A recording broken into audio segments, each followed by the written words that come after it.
Okay, I just want to share about sparkling wines today. So quickly, in a short, what are the meaning of sparkling wine? Sparkling wine is a category under wine, which means it has bubbles. And today I have Cava with me, so I just want to touch the difference between Cava and Prosecco and Champagne, which we are very familiar with, and maybe we are more familiar with Prosecco and Champagne. So what is the first difference between Prosecco and Champagne is the way the bubbles are created. For Prosecco, the bubbles are created in large tank, therefore they are and then bottled, and they are meant for early drinking, so therefore refreshing, fruit, easy drinking, affordable, simply drinking.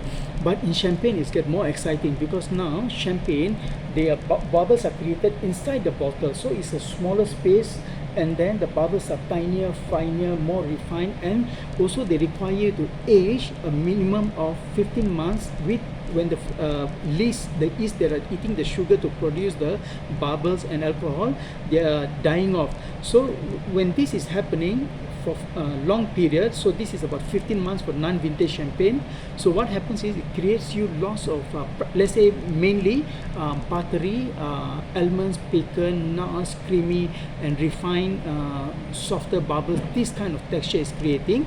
So in non-vintage champagne you will find a bit more freshness, but there's also vintage champagne, right? So vintage champagne, it will provide you more of a times 2, let's say, this kind of texture, so, or even times 3, because of the duration, it accelerates the flavor overall. So you could have lots of creaminess, complexity, and lots of mixed nuts and buttery, and pretty much very refined bubbles like this in a vintage champagne, which is aged for minimum about 3 years. Non-vintage about 15 months.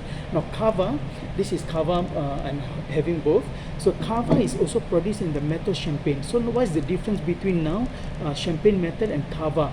Let me just say the primary difference would be the grape variety. So what are the grapes used in making of champagne?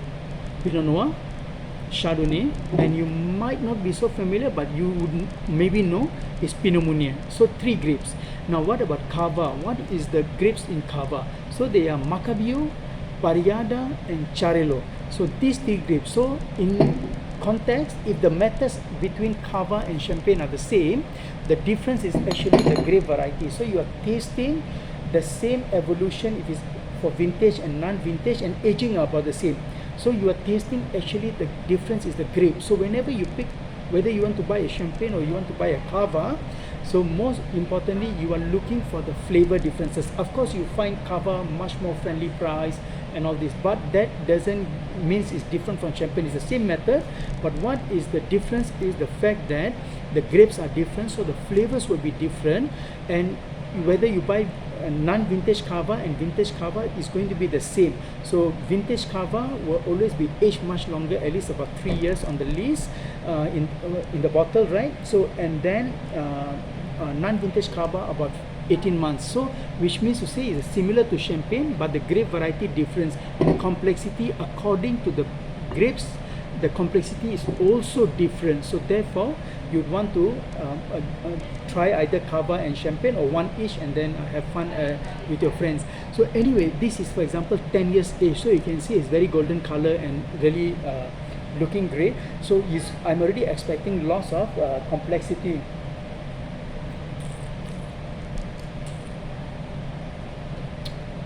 So here you can see straight away bubbles are very tiny, very soft, very refined, and flavors are very creamy. Citrus is still there, but lots of now toast, mixed nuts, especially pecans and Brazilian nuts and some walnuts like this. So and finishing really long. Now this is a great quality. So this is 10 years age, Kansala, one of the top sparkling wine in the world.